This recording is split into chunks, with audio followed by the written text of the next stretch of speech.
Calvin attendait en silence devant la chambre de Trudy. Il vint enfin. Un cri, un très grand cri. Calvin fila dans sa chambre et plongea dans son lit. Il entendit maman longer le couloir. « C'est toi qui as fait ça ?» Caché sous les couvertures, Calvin coula un regard à l'extérieur. Sa mère était là, debout, une araignée en caoutchouc dans la main. « Fais quoi ?» demanda-t-il. « Tu as fourré ce truc dans mon lit !» gémit Trudy, en sortant de derrière le dos de maman. « Ce n'est pas parce que c'est ton anniversaire que tu vas t'en sortir comme ça !» le gronda maman. « Tu veux ton cadeau, oui ou non ?» Calvin en perdit le sourire. « Bien sûr, dit-il. Alors, demande-lui pardon. » Calvin baissa la tête. « Pardon, Trudy, marmonna-t-il. »« Tiens, dit maman, bon anniversaire !» Au petit déjeuner, elle tendit une enveloppe à Calvin. Elle contenait des tickets pour le spectacle de Lomax le Magnifique, le magicien hypnotiseur connu dans le monde entier. « Il y a 2 tickets, précisa maman, et je connais quelqu'un qui adorerait venir avec toi. » Elle sourit à Trudy. « Ne me dis pas que c'est elle !» s'écria Calvin en regardant sa petite sœur. « Écoute, ce serait gentil, mais ces tickets sont à toi. Tu peux inviter qui tu... » Calvin n'attendit pas que sa mère ait fini. Il fila prévenir Rodney, son copain d'à côté, qu'ils iraient ensemble voir Lomax le Magnifique. « Mais comment fait-il ?» chuchota Rodney. Calvin secoua la tête, sidéré. Assis à côté dans la salle obscure, il regardait Lomax se glisser une bougie allumée dans une oreille et la ressortir par l'autre. Puis le magicien invita une dame de l'assistance à monter sur la scène. Elle s'assit devant un disque en mouvement, orné d'une spirale, qu'elle regarda fixement. Lomax se pencha pour lui murmurer quelque chose, avant d'annoncer à haute voix « Madame, vous êtes une poule !» La dame bondit, tourna en rond en se dandinant et battit des bras. Puis, elle grimpa sur la chaise en caquetant bruyamment et en remuant la tête. Ensuite, Lomax claqua des doigts et cria « Probuditi !» La dame s'arrêta aussitôt et considéra sans comprendre l'assistance secouée d'un grand fou rire. Calvin et Rodney trouvaient qu'ils n'avaient jamais rien vu d'aussi drôle. « Des spaghettis !» proposa Calvin. « Ouais !» dit Rodney, « avec des boulettes de viande hachée !» Dans le bus qui les ramenait à la maison, les garçons discutaient du dîner parce que, pour leur anniversaire, leur maman leur préparait toujours ce qu'ils voulaient. Rodney était invité. « Et aussi du gâteau au chocolat de ta maman, suggéra-t-il. « Oh ouais, c'est sûr qu'il y en aura, promit Calvin. « Très bien, dit maman. Va pour les spaghettis. » Le gâteau sortait tout juste du four. Maman ôta son tablier et prit son sac. « Je passe chez le coiffeur avant d'aller faire mes courses. »« Tu l'emmènes, hein ?» demanda Calvin en désignant sa sœur. « Il fait trop chaud pour traîner une petiote, » répondit maman. « Toi et Rodney, vous pouvez la garder. » Elle embrassa Trudy, puis considéra son fils d'un air sérieux. « Sois gentil, pas de blague idiote, compris ?» « Laissez-moi entrer !» hurla Trudy, en frappant de toutes ses forces à la porte de Calvin. « Je te l'ai déjà dit, fiche le camp, on est en train de fabriquer un truc, grogna-t-il.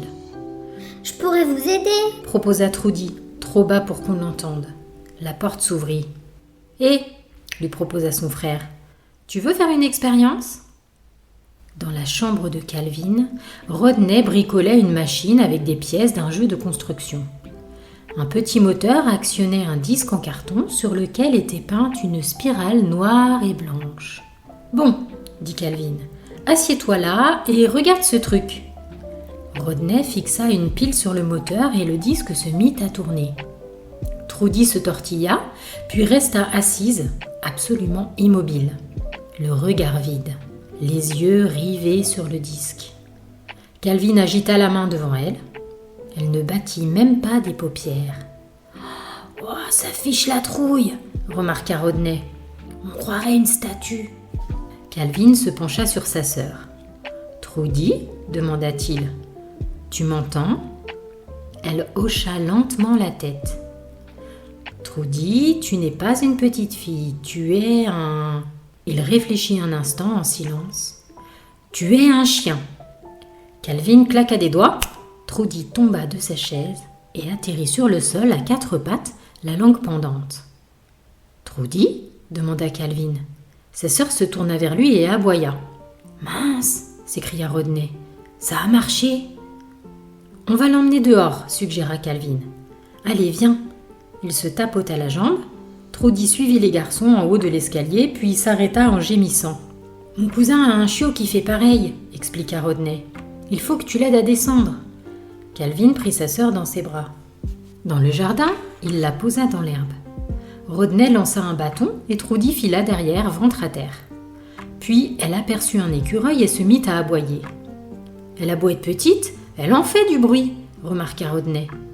Madame Bemis, la vieille dame qui habitait derrière chez Calvin, était bien du même avis. Elle avait une très mauvaise vue, mais l'ouïe fine. Elle se pencha à la fenêtre et cria aux garçons d'enfermer leur chien braillard, sinon elle ferait venir la fourrière. Calvin appela sa sœur, qui arriva en trottinant. Madame Bemis plissa les yeux pour la voir. « À propos, c'est quelle race ce chien ?»« Un corneau, » répondit Rodney. « Eh bien, gardez-le chez vous !» ordonna Madame Bemis au garçon, avant de refermer la fenêtre avec fracas. Calvin jeta un regard mauvais à son copain. « Toi, tu ne traites pas ma sœur de corneau. »« Désolé, » dit Rodney. « De toute façon, elle ne s'en souviendra pas. Elle ne saura pas ce qui s'est passé quand tu l'auras fait revenir en claquant des doigts. » Calvin regarda Trudy. La langue pendante, elle haletait et bavait. Elle commençait à lui faire une drôle d'impression. Il se mit à genoux à côté d'elle. « Trudy, tu m'entends ?» Elle le regarda et lui lécha la figure.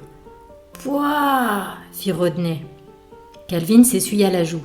« Écoute, » dit-il à sa sœur, « quand je claquerai des doigts, tu redeviendras une petite fille, d'accord ?» Il se releva et claqua des doigts. Mais Trudy resta à 4 pattes. Un autre écureuil fila à travers le jardin et elle s'élança à sa poursuite avec des aboiements de chien de chasse. Calvin courut derrière elle. Il claquait des doigts, mais sa sœur aboyait toujours. Madame Bemis ouvrit sa fenêtre. « Qu'est-ce que je vous ai dit, les garçons ?» Dans la cuisine, Trudy, toujours haletante, la langue pendante, regardait son frère. « Elle doit avoir soif, » dit Rodney, qui remplit un bol d'eau. Calvin supplia sa sœur de se réveiller, mais elle continuait à laper l'eau du bol posé par terre. « Prononce le mot, » lui suggéra Rodney. « Tu sais, celui de l'Omax. Boboditi, Momojiti, un truc dans ce genre. »« Routabidi !» s'écria Calvin. Le mot c'était « Routabidi !» Ils hurlèrent tous les deux à Trudy. « Routabidi !» Ils claquèrent des doigts, mais sans aucun résultat. « Tu es sûr que c'est ce mot-là ?» demanda Rodney. Non, Calvin n'en était pas sûr. Ce qu'il savait avec certitude, c'était qu'ils auraient de sacrés ennuis quand maman rentrerait et verrait Trudy essayant de se gratter l'oreille avec le pied et aboyant derrière les écureuils. « J'ai une idée !» s'exclama Rodney. « Nous pourrions l'emmener voir Lomax. Lui, il sait ce qu'il faut dire. Il va nous arranger ça. » Calvin accepta. Il pourrait emmener Trudy jusqu'à l'arrêt de bus, aller au théâtre et trouver le magicien. « Hé, Trudy !» proposa Calvin. « Tu veux venir faire un tour ?» Elle leva la tête, trottina jusqu'à la porte de derrière, puis se mit à gratter avant de laisser échapper un hurlement. « Tu sais, » signala Rodney, « on n'a pas le droit de prendre le bus avec un chien. »« Mais ce n'est pas un chien, » protesta Calvin. « Ouais, » admit Rodney, « sauf que lorsqu'elle va se mettre à flairer les gens et à aboyer, tu vas le regretter. » Rodney avait raison. Le bus risquait de poser un problème. Alors Calvin sortit son vieux chariot du garage. Ce serait un long trajet par une journée très chaude. Pourtant, Calvin savait que pour que sa petite sœur cesse d'aboyer et recommence à se tenir sur ses 2 jambes, il devait l'emmener chez le magicien. Alors, il mit Trudy dans le chariot et commença à tirer. Les garçons étaient en nage, à bout de souffle. Mais le théâtre n'était plus très loin quand ils arrivèrent en haut de la colline dans High Street. Il y avait un marchand de glace au coin de la rue. Ils fouillèrent leurs poches et trouvèrent assez de monnaie pour acheter un cornet. Rodney entra dans la boutique, puis en ressortit avec une boule de glace aux pépites de chocolat. Il donna un coup de langue dessus avant de passer le cornet à son copain. Trudy regardait Calvin en haletant. Il lui tendit la glace. « Attention !» l'avertit Rodney. Mais c'était trop tard. Trudy l'avala en 3 grandes bouchées. « C'est comme ça que mangent les chiots !» expliqua Rodney à Calvin, qui regardait fixement le cornet vide. Rodney l'attrapa par le bras. « Regarde, regarde, c'est lui !» Une grande limousine noire passa devant les garçons et s'arrêta au feu. Le magicien était assis sur la banquette arrière. « Monsieur Lomax, Monsieur Lomax !» appela Calvin. Le feu passa au vert. Calvin courut dans la rue en agitant les bras, mais la voiture démarra. Il revint vers le chariot. Il n'y avait plus qu'à rentrer à la maison. « Tu crois qu'elle dort ?» demanda Calvin. Rodney et lui avaient tiré Trudy presque sur la moitié du trajet de retour. « On dirait ?» répondit Rodney en regardant la petite fille pelotonnée dans le chariot. « Hé !» s'écria Calvin. « Je te parie qu'au moment où elle se réveillera, elle ne sera plus un chien. » Il planta un doigt dans l'épaule de sa sœur. Elle gronda, montra les dents et chercha à mordre. « Oula !» dit Rodney. « Il ne faut jamais déranger les chiots quand ils dorment. Tu ne le savais pas ?» Trudy avait reposé sa tête et refermé les yeux. Calvin était si fatigué qu'il en aurait bien fait autant. Mais Rodney et lui saisirent la poignée du chariot et continuèrent à tirer tout le long de la rue, sous le soleil brûlant de l'après-midi. Quand les garçons arrivèrent enfin, la voiture n'était pas encore là, mais ils savaient que maman serait bientôt de retour. Dans le chariot, Trudy dormait toujours.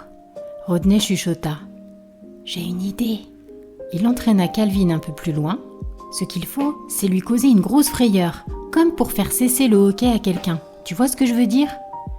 Au garage, les garçons dénichèrent un seau et 2 couvercles de poubelle. Calvin remplit le seau d'eau et les garçons revinrent près de Trudy sur la pointe des pieds.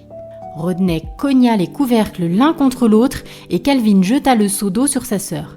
Elle hurla et bondit sur ses pieds. « Ça a marché !» hurla Rodney.